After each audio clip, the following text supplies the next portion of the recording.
Boa noite, eu, Amanda e a Ana vamos falar sobre a diversificação. Diferenciação ecológica. Então, generalizando, depois da especiação, as espécies resultantes são bem similares entre si.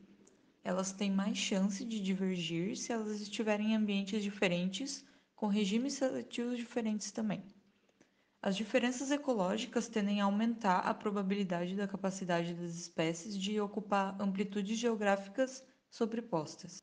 Na imagem, tem as amplitudes de diferentes formas cromossômicas de um gafanhoto do gênero Vandierminella, na parte sul da Austrália. A morfologia e ecologia desses insetos são muito similares, mas eles têm diferentes arranjos cromossômicos que faz com que impeça totalmente sua hibridação.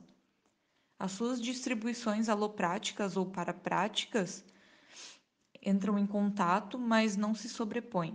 São típicas das espécies irmãs, que se formam através das mudanças cromossômicas. O paramécium.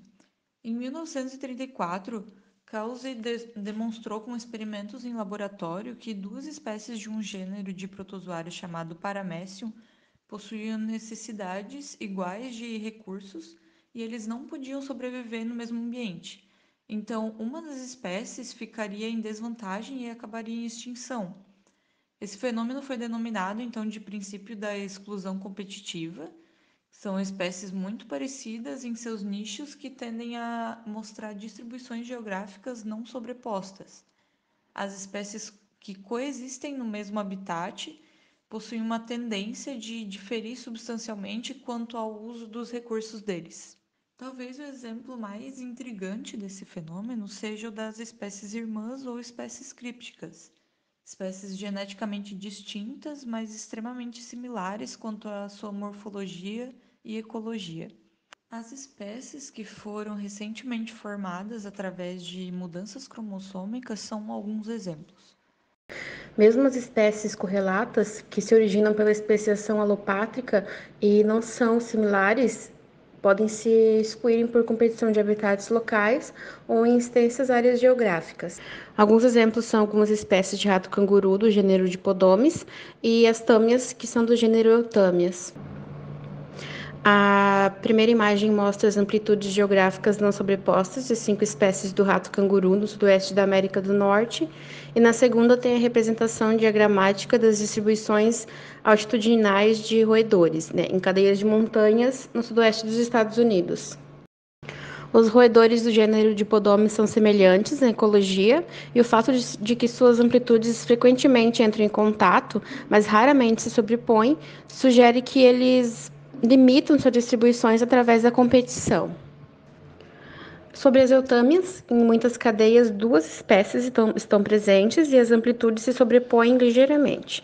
Em outras amplitudes, apenas uma espécie ocorre, e nesse caso, as amplitudes se expandiram para poder incluir quase todos os habitats e altitudes normalmente ocupadas por ambas as espécies. O mapa à esquerda mostra a distribuição em pequena escala de duas espécies de roedores do gênero Tomomes, como indicado pelas localizações das tocas escavadas de animais individuais. Esse mapa ele abrange cerca de 1 quilômetro de um vale nas montanhas rochosas do Colorado. Muitas espécies de roedores escavadores, dos gêneros Tomomes e Giomes, no oeste da América do Norte, têm amplitudes que entram em contato, mas elas não se sobrepõem.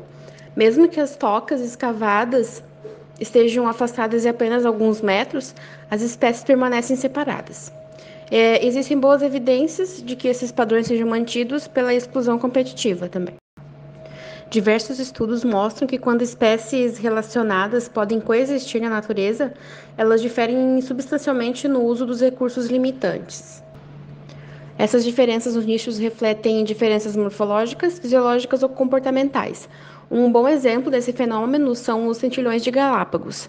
Como eles reinvadiram as ilhas habitadas após a especiação, eles divergiram quanto à morfologia, comportamento e ecologia em relação a outras espécies simpátricas.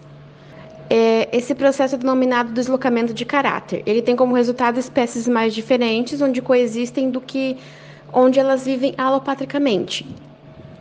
Nesses tentilhões, o deslocamento de caráter é mais aparente no tamanho do bico, o que habilita formas coexistentes a se especializarem em um tipo diferente de comida. Alguns fenótipos intermediários ocorrem, mas a forte seleção contra híbridos interespecíficos e outros fenótipos não convencionais durante períodos de escassez de comida mantém a distribuição conjunto lacuna de espécies simpátricas diferentes.